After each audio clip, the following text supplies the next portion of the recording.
Hi, everyone. My name is Daphne Stavropoulos, and I'm today's moderator. Welcome to the Foreign Press Center's video conference briefing on COVID-19 and the Survivor Corps. Please keep your microphone muted until you are called on to ask a question. If you have technical problems during the briefing, you can use the chat feature and we will try to assist you. As a reminder of today's ground rules, this briefing is on the record. I'd like to introduce our briefers today, Diana Berrent and Dr. Eldad Hode. Ms. Berrent is a New York State resident who was infected with COVID-19 in March and survived. She's the founder of Survivor Corps, an advocacy group that mobilizes COVID-19 survivors to donate blood and plasma that could be used to treat COVID-19 patients and encourages them to participate in any medical or scientific studies nationwide that could help stem the tide of this pandemic. Dr. Hode is an associate professor of pathology and cell biology at Columbia University's Vagelos College of Physicians and Surgeons and transfusion medicine expert. He's also the lead investigator of a clinical study at Columbia University Irving Medical Center that is screening the blood of COVID-19 survivors for antibodies. People who have been exposed to the virus and produce antibodies may be able to donate serum to help others with the disease and may be immune to reinfection and able to return safely to work. This press briefing is an opportunity to hear Diana's story from infection, recovery, to standing up Survivor Corps, which at last look has over 30,000 members, to being the first in New York State to be screened for antibodies in Dr. Hode's clinical study. She will also share what's next in store for Survivor Corps. Dr. Hode will also explain how antibody-rich plasma may be used to treat individuals with COVID-19. As a reminder, our briefers' opinions are their own and don't represent those of the United States government. Ms. Berrent and Dr. Hode will provide some opening remarks, and then I will open our meeting to questions and answers. Diana, please go ahead and welcome. Hi, how are you? My name is Diana Berrent, and I'm the founder of Survivor Corps. I was one of the first people in my area to be diagnosed with COVID-19. I got sick on March 13th and received a positive diagnosis on March 18th. And as soon as I received that diagnosis, I realized that if I was going to be one of the first people in my area to be diagnosed with COVID-19, if all went well, and it did, I would be one of the first survivors. And with that realization came both a tremendous responsibility and yet more an opportunity. As I realized that I would be developing antibodies in my system, that my body reacted just the way it was supposed to this virus and figured out how to fight it off with those antibodies, and that eventually, a couple of weeks after me, there would be more and more and more survivors out there. And so I started Survivor Corps under 3 weeks ago as a Facebook group that has already grown to well over, I believe, 32,000 members at last count. And we are launching our webpage, our website at www.survivorcorps.com. And our goal is to motivate individuals who are either struggling with COVID, if they qualify for those studies, but mostly survivors, to donate their plasma in an effort to treat ill patients and contribute towards medical research, but moreover support the scientific, medical, and academic community in every possible effort in recruiting volunteers to help stem the tide of this pandemic. In under 3 weeks, we have created what has become the fastest growing grassroots movement in America, that with a forward-looking, solution-based approach where we can all come together and be a part of finding the cure. So within a week of our existence, the Washington Post put out a call for ideas for best ideas in America to stem the tide of the pandemic. They chose 20 ideas, and I'm proud to say that Survivor Corps was number one.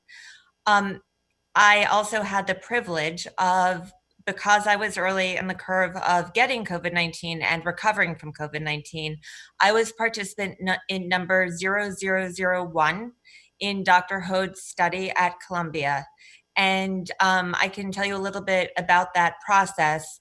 I registered for their program. I was contacted. I went to Columbia and I was retested for the virus. I had originally received a positive diagnosis on the 18th, as I said. And it had been determined that I no longer had the virus in my system, and I did have the antibodies and a high enough level of antibodies. I was cleared to give my plasma and to donate. As an added bonus, it turns out that I am a universal donor, which I understand only 4 to 5% of the population is. So, as Dr. Hode referred a bit jokingly, perhaps, but my plasma was considered liquid gold. I then went to the New York Blood Center took the first possible appointment to donate my plasma, which was an absolutely painless, actually one of the most rewarding experiences of my life, truly. 32 minutes from beginning to end. And with that, the ability to contribute to a cure was just an incredibly powerful experience. And I'm scheduled to go back tomorrow and every 7 days for as long as I am allowed.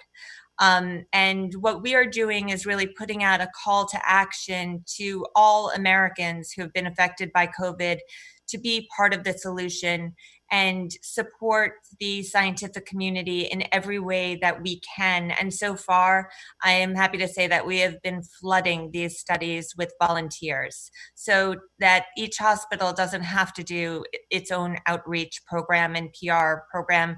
We can serve as a clearinghouse to all of them. And it is really tapping into an innate human desire to help and to give back, and is motivating a lot of people through their own processes while they're home and sick and scared. I see on our Facebook group people counting down the days until they are also able to donate plasma and participate in any other trials and studies going on. So I donated my plasma last Wednesday. It arrived at Columbia, and Dr. Hode has seen it in person back there, ready to be used. So with that, I will hand it over to Dr. Hode. Thank you, Diana. We were very fortunate to have you as our first participant, and you helped us a lot in our recruitment efforts thus far to fill up our blood bank with other more liquid gold that we can use to potentially save others. And so maybe I thought what I would do is first maybe give you a little overview of the uses of convalescent plasma and what we're hoping to do with it here at Columbia in New York, along with a number of other centers across the country. And so if you think about it, Diana cleared the virus and she made antibodies, and she made sufficient antibodies to clear that virus. And so we could potentially use that to help protect others with the disease. Now, this concept is not new. We didn't invent this. This has been tried for over 100 years for other viruses. It's been tried for SARS-1 in 2003, where some preliminary evidence from Hong Kong suggests that it might be beneficial. For the MERS, there just wasn't enough convalescent plasma to really do a study.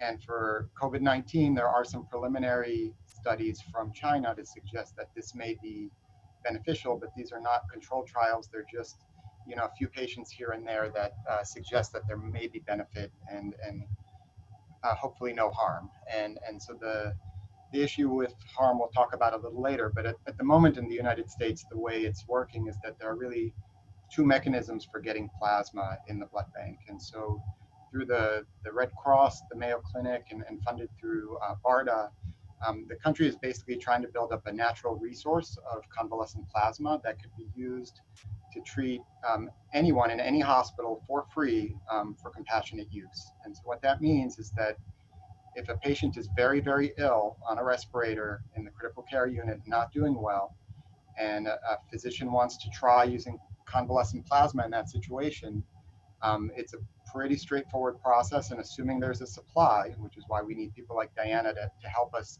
generate the supply, then that patient should be able to receive it. Not that there's anything wrong with that approach, but one issue with that approach is that it will be very difficult for us to figure out whether it works or not.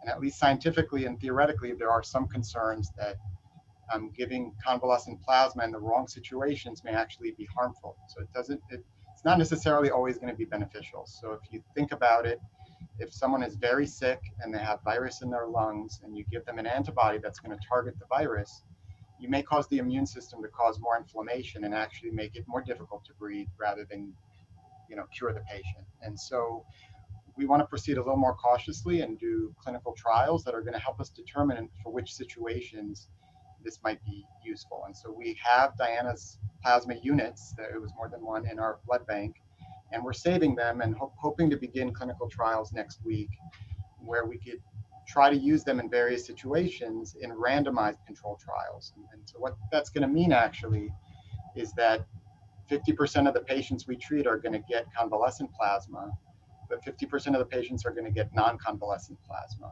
So they're going to get plasma from people who donated before December. And that's the only way we're going to find out whether this works or not. And I know these are ethically challenging decisions, but we need to find out whether it's going to be harmful before we can begin rolling it out to the whole population. And so we've put forward, and this is along with collaborators at multiple different institutions led by a group at Hopkins and also at Mayo. And so we've put forward at the moment 3 trials that we're going to push forward with the convalescent plasma we've been collecting at the Columbia Blood Bank. The first one is for healthcare workers. And so the evidence from prior uses of convalescent plasma suggests that if it's going to work, it's probably going to work better the earlier you give it. And so before someone is really sick. And so the people right now who are on the front lines being exposed on a daily basis, the nurses, the respiratory technicians, the phlebotomists, and the doctors, we could potentially protect them by giving them some of the convalescent plasma before they go on their shifts. And so if they test negative right now for COVID-19, and they would get randomized, and so some of them would get it, and some of them would get regular plasma, and then we would track them over time to see if there's a difference in conversion rate or a difference in whether they develop the disease or not. And the idea behind doing this as a multi-center study, as opposed to just trying to do it on our own, is that if we share the data and try to do this as quickly as possible with as many subjects as possible, we will hopefully be able to get an answer much more quickly, because if it does improve outcome, then we want to stop the study and just begin giving all healthcare workers convalescent plasma. The next indication we're going to be looking at are for those that come into the hospital, test positive, but aren't sick enough to end up in the critical care unit. They could potentially even go home where they might have other contacts. And so the idea there would be giving them convalescent plasma and seeing whether we can prevent them from coming back to the hospital or prevent them from, ending up on a respirator. And then the third indication we're hoping to start is for those sick patients who are in the ICU and they're critically ill, and we want to see whether we can make a difference in that situation. There's also some discussions about beginning a study in pediatrics, and those are still under discussion, and so we haven't begun those yet, but that's potentially upcoming. And in general, if someone gets convalescent plasma, the antibodies do circulate for quite some time, which is why we're testing them for high titer. And the issue of testing is somewhat challenging because there are currently no good tests that are FDA approved that we feel comfortable using, rolling it out for everyone. And those tests are still being developed. And so all the testing we do for antibodies is still somewhat on shaky ground. We're still developing the tests. We're still figuring out which tests are going to tell us which antibodies are better than others. So this is all being worked out in the background, and that's why sometimes this takes longer than people hope. But I think for the convalescent plasma story, Diana was our first, and this is really an opportunity for the other survivors to step up and do something that could potentially help this situation in our country and throughout the world. So I'll end with that, and we can take questions.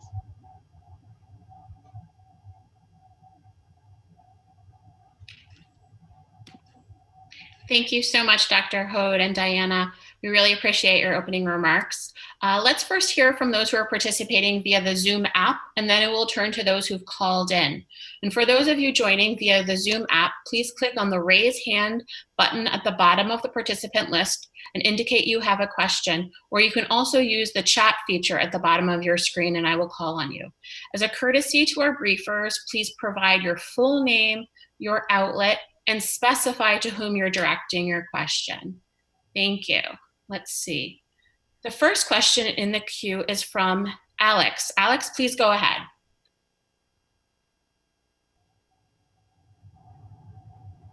Yes, good afternoon. Thanks for the opportunity. There's this conventional wisdom, Diana, that, or you can call it paradigm, if you may, that we have to choose between our economy and our lives. How can you ensure that we protect both? Alex, and my second question, state your full name and your outlet, please, before you go ahead. Absolutely. Sure, of course. Alex Buisson of Chinese Agency of Azerbaijan. And I have a second question as well. Okay, so that was about the economy. Is that for me? That's correct. Okay, so right now we're not there yet in terms of the science. There's a obvious strong suspicion of immunity, of a period of immunity that follows once you have both a combination of the negative test for the virus and a positive and high enough count of antibodies. I will let Dr. Hode go into the details on that.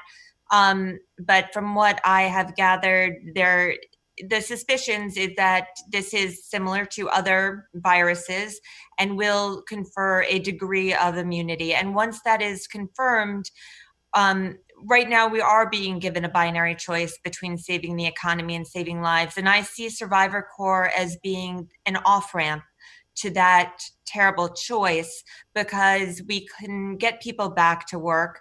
And again, a lot of this has to do with that antibody test that's being rolled, the many antibody tests and how reliable they are. And it has to be done in conjunction with a negative diagnostic test. So it is a bit more complicated than it seems initially, but we can get people back to work safely while still sheltering at home the most vulnerable in our communities. Makes perfect sense. And I understand that Survivor Corps is a Peace Corps of COVID generation, if you may, right? And that being said, given our audiences, do you have any suggestion or plan internationally down the road? I'm sorry, I didn't hear the last part of your question. Yeah, any international suggestion or any plan that we could do internationally down the road, given our audiences? International? Yeah.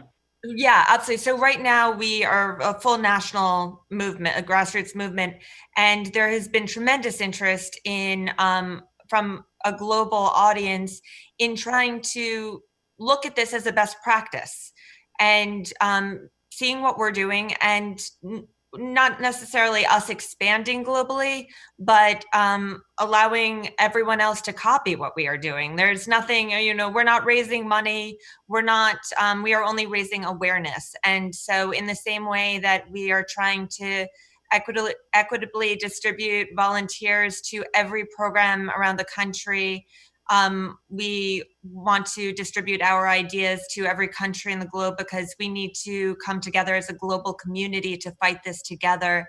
And it is part of the global human spirit to want to help and to want to give back.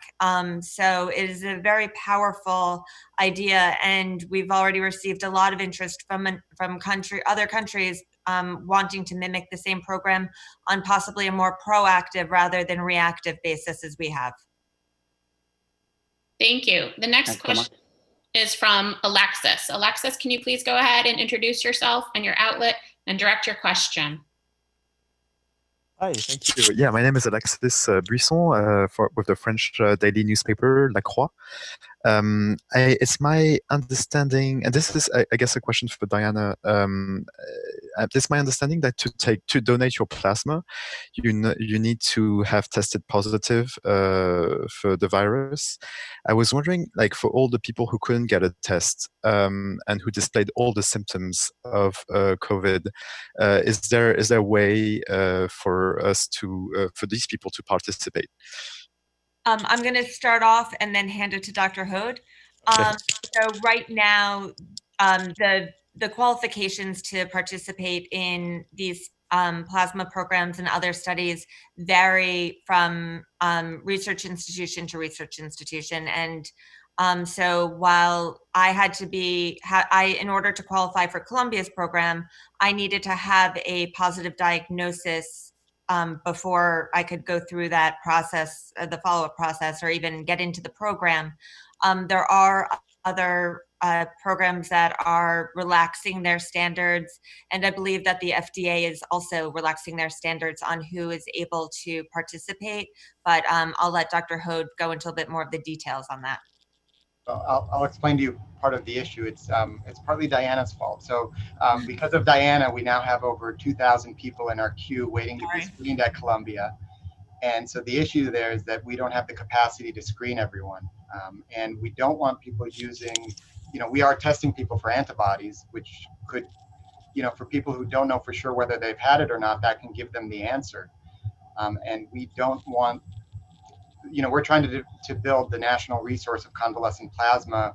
We're not focused on diagnosing people. I think that's also an important thing that we're also working on in parallel. But for the convalescent plasma story, we need to screen people who we think are more likely to have antibodies because we need to be efficient in the process. And so actually, I think because there are now multiple ways where you can donate convalescent plasma, most places will not give you the results of the antibody testing purposefully because they don't want this to be a mechanism for people to get diagnosed. And also these antibody tests are still first or second generation tests. They're not perfect. And if you give someone a wrong result, that has consequences. And so we still are working on better assays, better tests, and this should not be the mechanism for people to get diagnosed. We need to be as efficient as possible so we can build up a resource of convalescent plasma as quickly as possible. And just to follow up on that, yes, according with the New York Blood Center right now, who is one of our official partners, you do not get the answers to that test because we don't want people to. They have a limited amount of resources. We are all obviously waiting with bated breath for a well-tested, widely available antibody test to be nationally available, but we're not there yet. Great, thank you. Okay, the next question is from Nikki. Nikki, please go ahead and introduce yourself and direct your question to our briefers.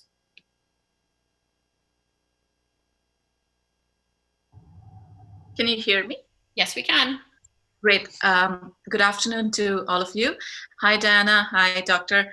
My questions will follow. I'm Nikki from the Indo-Asian News Service. It's a news wire headquartered in India, South Asia. And I also work with a think tank called Observer Research Foundation. I have two questions, one for Diana and one for the doctor. Diana, do you think back to the moment when you actually got this? Does your head circle back to that moment when you might have touched something or some surface? Tell us about that. And for the doctor, my question is, how does plasma function inside the body? A lot of the research, like Dr. Siddhartha Mukherjee has been writing, has been focused on how the virus is circulating in our societies, but very less is written about what does it do inside. Similarly, what does plasma do inside our bodies to make us better? Thank you. I'll start off because my answer will be fairly simple and more straightforward, I imagine. I did figure out where I had contracted it. I was at a meeting, a professional type meeting on the evening of Monday, March 9th. It's important to note that there were 8 people at the meeting. So for all of the rules that suggest that gatherings under 10 are acceptable, this was definitely flies in the face of that. And it was a business type meeting, not a social meeting. They were people who I had only met a couple of times before. So there was no touching, there was no food involved. Nobody was sitting particularly close to one another. We were in a room fairly spaced apart for about an hour. Of the 8 people, I believe 7 contracted it, and sadly 1 has passed away from COVID-19 since. Dr. Hode, I'll let you to pick up. Regarding the question about what the plasma does, and so it's what we believe, or what the science would suggest, is that there are antibodies in plasma. So your immune system, when it learns to fight a virus, and this is sort of how a vaccine works as well. So when you get a vaccine, the vaccine is teaching your immune system how to fight the virus, and then your immune system makes antibodies against that virus that will protect you should you see that virus the next time. And so with convalescent plasma, the idea here being is that someone who's already cleared the virus has learned to fight the virus and has produced potentially life-saving antibodies.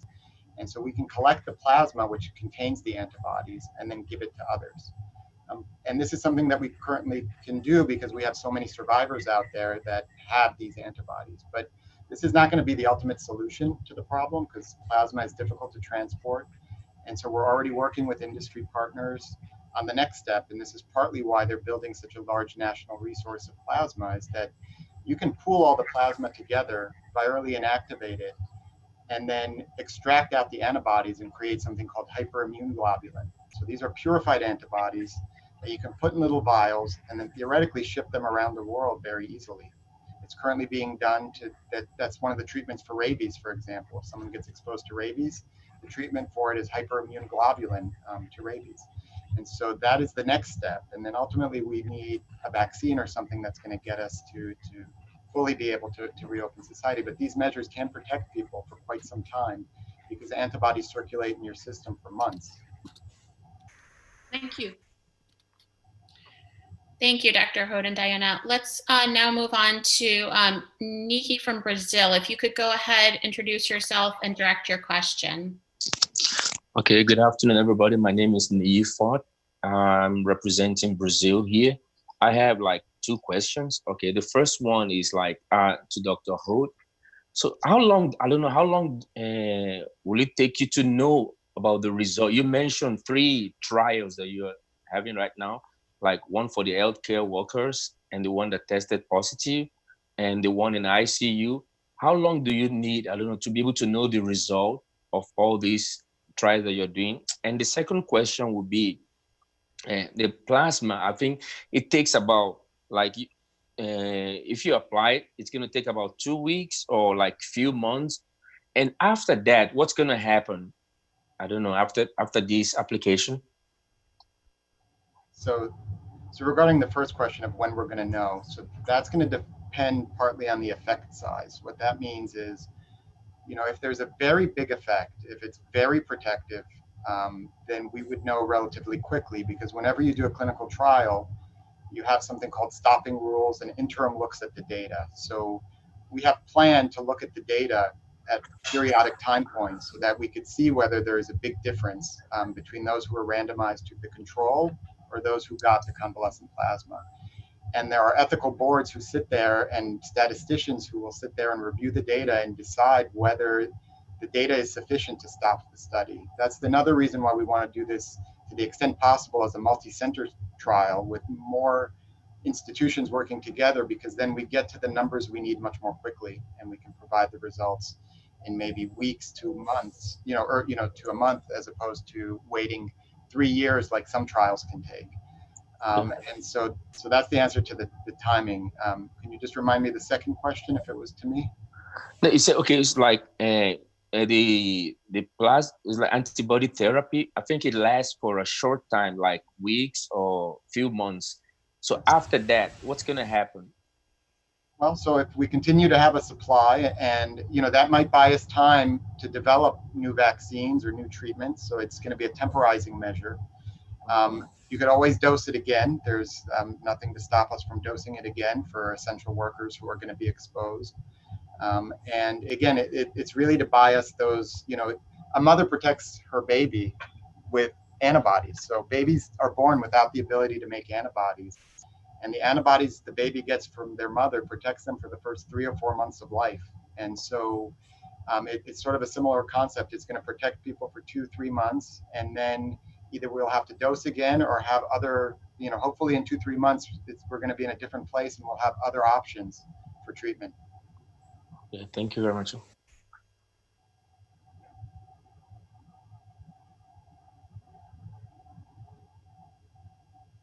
Daphne, please unmute your microphone. Sorry for that, everyone. Let's go ahead to Dmitry from Inter TV. Dmitry? Oh yeah, I'm here. Hello, thank you so very much for this briefing. And I just have 2 short questions. One for Diane. You told already how you got the virus. Just to have this personal touch in our stories, can you tell the story of your illness and your survival? how difficult it was for you, how long it was for you. And a question for Doctor. Doctor, it is an opinion in the social media. I guess it's wrong, but I need your opinion. People told that, okay, there's senseless to find a cure because the virus is mutating so fast that at the moment when you will find a cure, an effective cure, we will have a business with a completely different version or type of the virus. So is it true? Oh, I just need your opinion. Thanks so very much. I will go first and tell you a bit about my illness. I was extremely lucky. I think I had what was a very average case of COVID-19. I, in turn, gave it to my husband, who had I would call a very mild case, and he never would have even gotten tested had I not already gotten a positive diagnosis. I woke up with 102 fever, and I felt like I had an anvil on my chest. There was nothing subtle about it. Although I hesitate to go into too many of the details of my symptoms, because what I've found through Survivor Corps is that the virus really presents itself as a constellation of symptoms, with each person having a different subset. And so listening to one person's anecdotal evidence, stories about their experience and their symptoms is not terribly helpful in helping an individual determine their course of action. Anyone with a single symptom should assume that they are positive and isolate immediately. But that information could be useful to the medical community. And so one of the interesting things that we are seeing from Survivor Corps is we are seeing some of the same stories appear over and over again, because the only people who are getting tested on the back end of the virus are the ones going to donate their plasma. And the requirements for most of these programs are 14 days symptom-free, keeping in mind that symptom is an undefined term with this, because of how I just explained that the symptoms really can vary wildly. And what we started to see a lot of reports of people coming back to our group and reporting, well, I went to go donate plasma, and it turns out I have the antibodies, but I still have the virus in my system. And now that doesn't mean they're necessarily contagious, but it doesn't mean that they're not. And their doctors have told them that they need to return into quarantine for another week till they're ideally 21 to 28 days. And at that point, you're also, from what I understand from Dr. Hode, your antibody count is higher at that point. But in terms of that information that we were seeing, it really flies in the face of the CDC guidelines that are out right now and mimicked by most states, including New York, which are telling people that they can go back out into the world, wearing a face mask at 72 hours post-symptomatic. And so Survivor Corps is creating a fascinating data set that we hope to be able to use to help the medical community, because it is really one of the few of its kind. So regarding your question about the virus mutating and whether we should bother trying to find a cure, I'll tell you the short answer is I truly don't know. But the longer answer is that, if there's one glimmer of hope in this whole story, is that this has brought the scientific community together to try to fight this thing. And, we're working round the clock, working with colleagues that I've never worked with before. I was not even a COVID researcher 4 weeks ago or 5 weeks ago when I started down this path. I was studying something completely different, but so many teams have gotten together and have tried to put their egos aside to just get something done and to find a cure. And if it does mutate and we have to figure it out again in a year, we're going to do that. I'll be here again in a year. I mean, we're all committed to doing something and to making lives better and saving lives. That's why we went into the healthcare field. And so I guess I'll just leave it at that. Thank you, Dr. Hode. The next question comes from James Reinl. It's in the chat. He is working for the National, and it's for Dr. Hode. There are a bunch of efforts globally to discover vaccines, treatments, and antibody tests for COVID. Where does your research fit into these efforts, and how likely is it to play a significant role in our recovery from the pandemic? So So I'm not a vaccine researcher. I wasn't a vaccine researcher before, and I'm more of a transfusion medicine or a blood doctor. So I focus on plasma, and in plasma is where the antibodies are. And part of doing convalescent plasma is being able to test for antibodies. And so we have literally spent the last month developing tests for the antibodies. These are complicated tests. We're going live today with a new test that we're going to begin offering our healthcare workers here at Columbia. But again, these are still not perfect tests. So, you know, there's still false positives and false negatives that require some interpretation. We're not there yet with a perfect test, but we think it's good enough. The test we have currently is good enough to begin rolling out to our communities. But, you know, these take time because we're not getting the test from manufacturing. We're building it in-house, which means that there are shortages, reagents, you know, of reagents and things like that. And so our capacity is growing and we're rapidly ramping up, but it's going to take some time. And so that's where sort of my research focus has been on the antibody testing and the convalescent plasma. And regarding the antibodies, it gets even more complicated because currently we're just testing, well, we're testing for antibody titer, which tells you how much antibody is there. But there are other tests you can develop that will test how effective the antibodies are. And that's called a neutralization titer, which is really what we want to know. So there are antibodies that target specific parts of the virus that neutralize it. In order to do those tests, you need a facility where you can grow live virus to see if you can inhibit the virus using the antibodies. And those are tests that are currently under development at our institution and at other institutions. And those are really the tests we want to use on the convalescent plasma to see which ones might be more effective or not. But before we can even roll out those tests, we have to figure out how they work and be able to, in a sense, mass produce them so we can do it on a larger scale. Can I jump in there for a moment? And Dr. Hood, please correct me if I'm wrong here. But the antibody test that Dr. Hood is describing is not the same antibody test that these 70 companies are trying to develop for mass production that you're hearing about, that will be at-home finger prick tests or saliva tests. So we're talking about two very different levels of testing. Those home kits, from what I understand, that are in rapid development are more like a pregnancy test where it'll just show whether you're positive or negative, not the level. So you go get a pregnancy test from the drugstore. It tells you whether or not a positive or negative, but then you go get your blood tested to see what your hormone levels are. And so there's a bit of a discrepancy with that. So I just want to make it clear that those are two different antibody tests that we're talking about. Is that correct, Dr. Hood? And if I could just add regarding those home pregnancy type tests, I've evaluated a number of them using the convalescent plasma donors and other serum samples that we have in our hospital. And, you know, they're not perfect. Again, I'm going to stress they're not perfect tests, and you get a lot of false negatives, and sometimes you can get false positives because, you know, many of us have had other coronaviruses in the past. It's a virus that is endemic, and so and some of the antibodies you might have made to another coronavirus can cross-react with those tests. And so a positive test doesn't necessarily mean you have COVID-19 either. And so that's why these tests are taking so long to develop. They're not simple tests, and interpreting them are not simple and can be dangerous in certain situations if done at home inappropriately.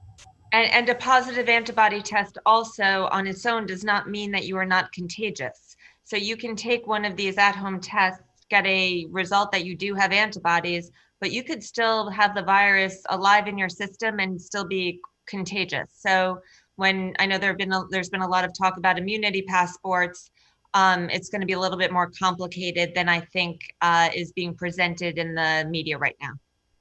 Just to add one other thing is that, you know, we still don't truly know whether it's protective if you have a certain level of antibodies and what type of antibodies are protective. And so all these things take time for scientists to figure out. And we've basically gotten to where we are in, you know, 5 or 6 weeks here in the States. And so these things take time and they're difficult questions to answer.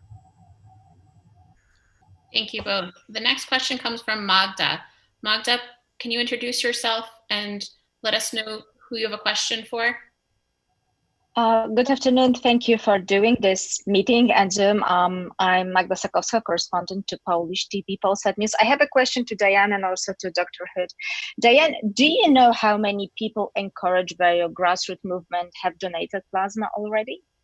No, we're not keeping count at this point. I mean, we've only existed for 3.5 weeks, and I have a presence that's larger than I could have ever anticipated. I will say, though, that the only complaints I get from the members of our group is that they're not getting called back fast enough they have applied to every program available, but these programs are working, as Dr. Hood said, they've been set up and on a dime, and they are, working as fast as they can and constantly upgrading their portals and their systems to accommodate more and more people. So our mission is to overwhelm them with volunteers, and for better or for worse, we're doing our job. And Dr. Hood, am I correct? I don't know if I understood it correctly. Are you already in the phase when you are giving the plasma treatment to patients, or you are going to start it in a few weeks? No, so we're hoping to start it next week with clinical trials. So that's where we're going to use it in a randomized way to figure out where it may be effective. But for now, we've just been collecting it in our blood bank because we think we need somewhere around 400 units in our blood bank to support the clinical trials we want to do. And so we're building up our supply so that we can build the infrastructure to now do the clinical trial, which is also challenging in this environment right now. And doctor, one more question. I understand that giving the plasma to healthcare workers that are not infected already is a precaution? So yes, that would be prophylactic use. And so, again, the thought there would be that we would be providing them with antibodies, and then should they get exposed at work or at home or anywhere else on their way to work, then that would protect them from getting severely ill from the virus, because now they would have the protective antibodies already. So it wouldn't be teaching their immune system to fight it, it would just be giving them the protective antibodies up front. Thank you very much. The next question comes from, in the chat room, from Gakaushi Fujiwara from Asahi Shimbun. He is asking, this question is for Diana, how should we be prepared for a future outbreak? New York City is the epicenter for the pandemic, and Japan is now following, even though very slowly. Do you have any suggestion or advice as a survivor? Thanks. Mass testing, and keeping people, and a massive effort to keep people home. I mean, I've ended every interview that I've done for the past 3 weeks with the same message. Act as if you are already infected, and every single person you infect is either your best friend or your grandmother. We can't be safe enough. We need to keep people home as much as possible, but we need the mass testing. That has been a tremendous problem in New York. Access to testing, it has not gone as well as it could have. Let's say that. You can learn from what we've not done. Thank you. The next question is from Yulia. Yulia, please go ahead. Hi, thank you so much for doing this briefing. My name is Yulia Olkhovskaya with Channel One Russia. I have a question to the doctor. As I know, a lot of countries are working on developing of these antibody tests. So is there any kind of international cooperation on this issue? Because as I know, Europe is working on this, Russia is working on this, China is working on this. And the second question is how you're going to solve these ethical questions you mentioned, which can come up in the trial. Thank you. So regarding collaborations, the scientific community has shared all constructs that have been developed. And so we got our construct. The construct for making the test, you basically need to be able to make viral protein to see if the antibodies will bind it. And so in order to make the viral protein, it's not a straightforward process, but the constructs you need to do it have been shared openly with everyone, and we got it from someone else. And then you have to grow it and produce it and purify it, and we're still waiting for industry to large-scale manufacture it. But hopefully that's coming as well, and then that will make it a lot easier to transport across the world once the test is good enough that it can be manufactured in large scale, then that will solve that problem. Regarding the ethical questions, so whenever you do a clinical trial, and that's where we are now, is going through the ethical review board. And so you can't begin a clinical trial before a panel of ethicists and other physicians and people from the community have a chance to review your protocol and decide whether the benefits outweigh the risks, essentially, because at the end of the day, that's what we're dealing with. There's going to be some risks. There are some risks to getting plasma. So plasma can cause transfusion reactions. And so there will be some people who develop transfusion reactions from our plasma therapy. And it's rare, but they can't even be fatal. And so there are risks to plasma. It's not 100% safe, but the benefits, we think, outweigh the risks in this situation. And then it will ultimately be up to an ethical review board to determine that. Thank you. Another question is coming in from Elena from Portugal. Elena, can you introduce yourself, please?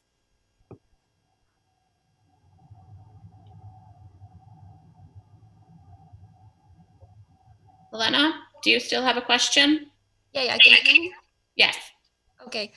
I'm Elena from the Portuguese news agency. I wanted to ask Diana, I've been hearing about bracelets that could be created when the economy reopens and the businesses are to reopen. Bracelets for people who have had the virus and they are recovered. So they could go freely to places, and showing those bracelets would show that they are not contagious to the virus. So what is your opinion on that? Do you think that's something that could help Survivor Corps and help the data set that you're gathering? So I think what you're talking about is what we've been referring here to as an immunity passport. Is that correct? Sorry? I believe what you're referring to is what we've been talking about as an immunity passport. Yeah. Okay. So there's, yes, I am 100% in favor of such a thing existing. And I think that it is absolutely necessary in order to avoid that sort of binary choice between the economy and lives that we spoke about earlier, as well as getting a volunteer force to be able to help out in their communities. But we need to really heavily consider the technical aspects of that. So first of all, calling it an immunity passport, as it has been here, is a misnomer, because we don't know the immunity yet, in that we have strong suspicions of immunity, but until it is absolutely confirmed, what we can talk about is whether or not you are contagious to others. And again, Dr. Hood would have to double in on this one for me. But again, I do believe that you need to not only have a reliable antibody test, and again, we talked earlier about the reliability, different levels of reliability among different antibody tests, have a high enough antibody count, and also at the same time be able to have a negative diagnostic test that you no longer have the virus in your system, and they need to be done in tandem. And right now in the United States, those tests are just not available. We don't have enough tests to be testing our frontline workers on the front end, let alone giving multiple tests to patients who have already recovered. Thank you so much. The next question is coming in via the chat. It's from Mr. Hisashi Yamada from TV Asahi of Japan. The question is for Diana. What are you interested in doing other than donating your plasma to help the community once you know that you are totally safe with antibodies? Well, first of all, not only have I donated my plasma, I have donated blood to a private biotech company. I have submitted myself for every clinical trial that Columbia is offering, every program and trial that I have qualified for that I found on our Survivor Corps daily updated list. And so we are, as much as we are supporting the plasma program, we are supporting every scientific study, anything that we vet out as being a legitimate effort to find a cure that needs survivors. We are mobilizing our army of volunteers to do just that, and I am personally doing that as well. It's a call to action that I've taken on myself, and I hope that that's an inspiration to others. Was there a last part to that question? Sorry. No, I think you've answered it, actually. Okay. Thank you. So we've given folks that have are participating through the Zoom app a chance to ask questions, and I'd like to turn it over to those who have called in. If you are on the phone and you have a question, please unmute yourself by pressing *6, and we'll go question by question.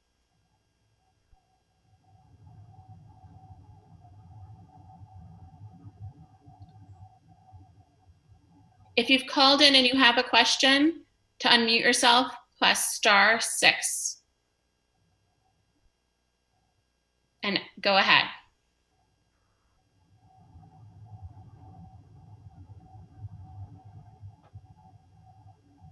Well, it doesn't look like any of our participants who've called in have questions today. If there are, I'll give everyone just a moment or two more to ask a question through the Zoom app by raising your hand or asking a question through the chat feature. Okay, there is one question coming in from Pearl. Pearl, please go ahead. Hi, sorry, I missed some of your presentation there, but the one question I'd like to ask you is, when you first received your COVID test results, how did that make you feel? And throughout your experience, is there anything you thought should be improved for somebody who's first receiving that positive result? Thanks. Pearl, can you please just state your full name and your outlet? Okay, Pearl, Matibe Open Parliament. I'm assuming that was a question for me. So when I received my positive diagnosis, it was done via phone call. I have received no written documentation, and I have tried extensively to get that documentation. I think that that is something that could definitely be improved upon. And again, I want to go back to the guidelines that, I mean, we are told to stay at home and treat ourselves at home. And again, let me restate that I didn't need anything other than Tylenol and Gatorade to recover. I was very lucky. I never came close to having to go to the hospital, although I did have some profound symptoms. The respiratory infection was the first thing to clear up. So it was scary, but not in the way that it is for obviously anybody who ends up in the hospital. But if I, going through the process, being early in the curve, I've had the opportunity to be a bit of a canary in the coal mine. And so I've seen some of the breakdowns of the system as we've gone along. And again, one of those big mysteries, not mysteries, but one of those big issues right now is I believe, are those CDC guidelines on how long one should stay quarantined, and the 72 hours from resolution of symptoms to me seems woefully inadequate and could potentially lead to a massive wave of reinfection. Thank you, Diana. We have another question from Nikki. Hi, Diana. Hi, Doctor. I'd spoken with you earlier. I'm from Indo-Asian News Service. A follow-up after hearing a lot of your other answers, Diana. In the social distancing guidelines that are currently in place, are there some things that you wish were there, considering you're a survivor? Because for the common people in our neighborhoods, the questions remain. Do we go out? Can we go for a run? Can you go for a walk? I know it's deeply simplistic, but would love to hear from you. Well, I have one very simple suggestion. I get asked this all the time. And look, there are a lot of people who are not lucky enough to be able to stay home. So we also need to recognize that and keep those people under consideration. There are still people delivering my mail and picking up my garbage and so on and so forth. And there are essential workers for whom it is not an option. And there are people who are in crowded apartment complexes and there are women in homes where, and men who could be, victims of domestic violence. It's not a simple answer. That said, the best advice in terms of not getting the virus in the first place is just this: no one in, no one out, no exceptions. Until I see scientific proof that a mask helps, I've now seen stories that the 6 feet is actually 13 feet, that it gets tracked on your shoes. We're learning more and more about this every day. This virus is a mystery, and until the science proves things out, I think the best course is to stay home. And again, no one in, no one out, no exceptions. And that's the best way. Doctor, my question to you is about the plasma and the process of getting it. So how many ml do you actually draw? How much do you really need? So the question of dosing is an issue because we don't know. We think that 1 unit is enough, and 1 unit is about 200 to 250 milliliters. And that's based on calculations about the antibody concentration in the plasma versus the size of an average adult. Now, some countries are approaching this a little differently, and instead of giving 1 unit, for example, in Italy, I know they're planning on giving it 1 unit every day for 3 days, for example. So there are different approaches in different places. But when Diana donated, she donated more than 1 unit. And so it's not a regular blood donation. They actually put you on a machine that spins down your blood. It gives you back your red cells and just takes off the plasma on top. And so from that process, you can get, for many people, 3 and sometimes even 4 doses from a single donation. And so one person could potentially provide 3 or 4 doses to help us, to help at least 3 or 4 different people. And then you could now donate every 7 days. And so one person could theoretically, over the course of a month, donate 10 to 12 units of plasma to help others. Can I ask a follow-up question to that, Dr. Hood? Sure. So when I went to donate at the New York Blood Center, I was told that I could donate every 7 days, and so I made a standing appointment. But I was also told that there was a max of 3 times, and that was being under consideration for being changed. Do you know what the status is of that process, or why?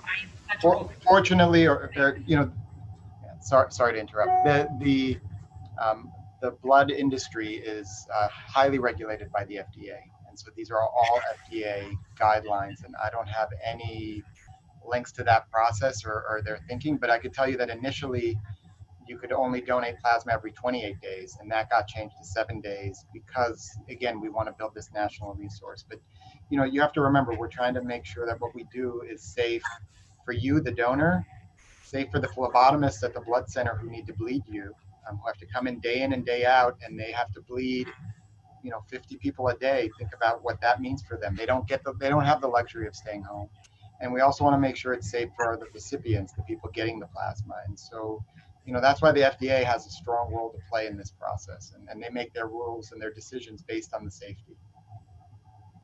One thing that's been interesting to note is that there has been relaxations implemented recently on who is eligible to give blood in the United States. And we're hoping to see more, I personally am hoping to see more of that relaxation going forward. Thank you both. We're just about out of time, but I think there has been somebody on the phone waiting patiently to ask a question. Hi, this is Patrick writing for The Guardian. Can you hear me? Yes, we can. Great. So I just had a quick question for Dr. Hood in relation to people using plasma before these clinical trials are, tested and everything is finalized. I'm just curious what the risks are for people using plasma now before further research has been done. Thank you. Well, so again, it's being used for compassionate use, which basically means that the patient is on a respirator and is very, very ill. And so there's really, we have no other options. And so in that situation, there are theoretical scientific risks, but we don't know for sure whether it may be helpful or harmful. And it may depend on the specific antibodies that are in that specific plasma unit that you give. And so there are so many things we still don't know. So, again, it's sort of a last resort. We would like to do the trials first so that we could find out, but there are a lot of people suffering right now, and this is something we could potentially do. I understand the desire to give it in those situations, and there are some, again, they're not controlled trials, and so you cannot make a conclusion that they work, but there are some preliminary reports from China that, it may have some benefit and at least not harmful in that setting. But again, we don't have the controls and we don't know for sure, and so that's why we want to proceed gingerly at Columbia. Well, I think that takes us to 3 o'clock, and we want to be very respectful of both Diana and Dr. Hode's time. We thank you so much for participating in today's Foreign Press Center briefing. That concludes today's briefing. Thank you for joining us, for everyone who called and typed in through the Zoom app. I will share today's transcript and video link as soon as they are available with everyone. And with that, thank you and have a great day. Thank you for having us. Bye-bye. Bye-bye.